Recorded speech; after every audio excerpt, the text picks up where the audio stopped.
The rain started just after midnight.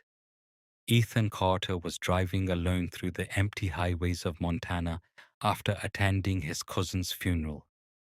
His phone had no signal, his gas tank was nearly empty, and the storm outside was getting worse every second.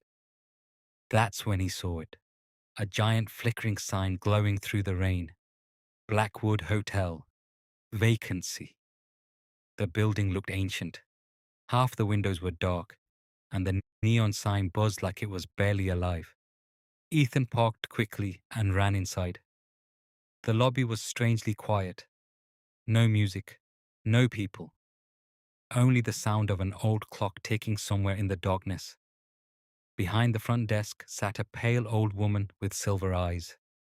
Without smiling, she slid a rusty key across the counter. Room 13, she whispered. Ethan forced a laugh.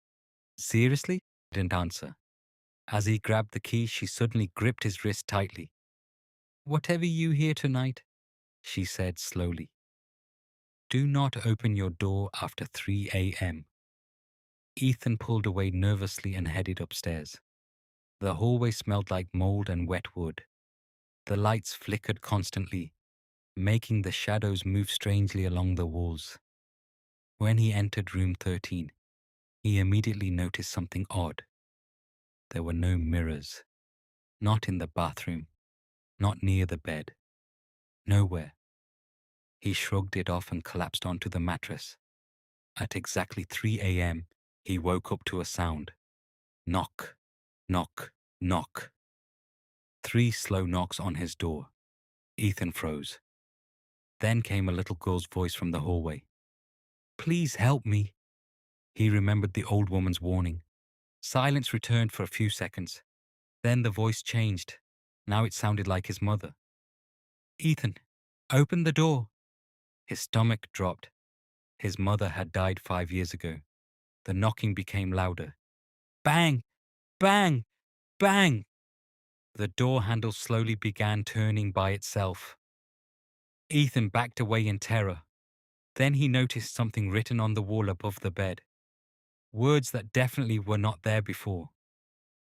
Don't let it see you. The light suddenly went out. Complete darkness swallowed the room. Then, breathing. Someone else was inside, very close. Ethan grabbed his phone and turned on the flashlight. Nothing.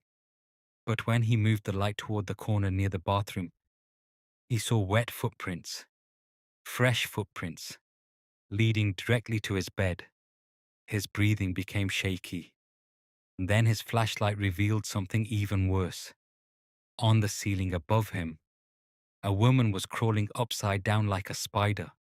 Her mouth stretched impossibly wide. Her black eyes stared directly into his soul. And she smiled. Ethan screamed and ran for the door. The hallway outside was empty now, but every hotel room door was open.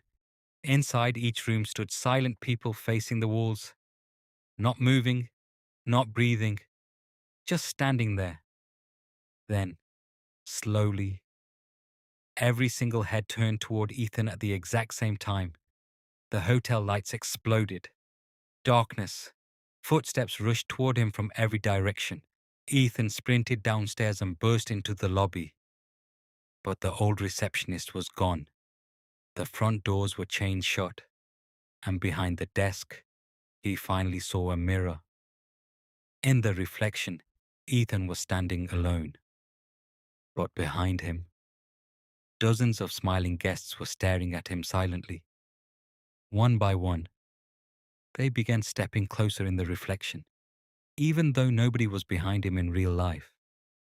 Ethan slowly turned around. Nothing. When he looked back at the mirror, his reflection was gone. Only the smiling guests remained. The next morning, police found Ethan's car still parked outside Blackwood Hotel. But there was one problem. According to local records, Blackwood Hotel had burned down in 1978. No survivors were ever found. And room 13? It never existed.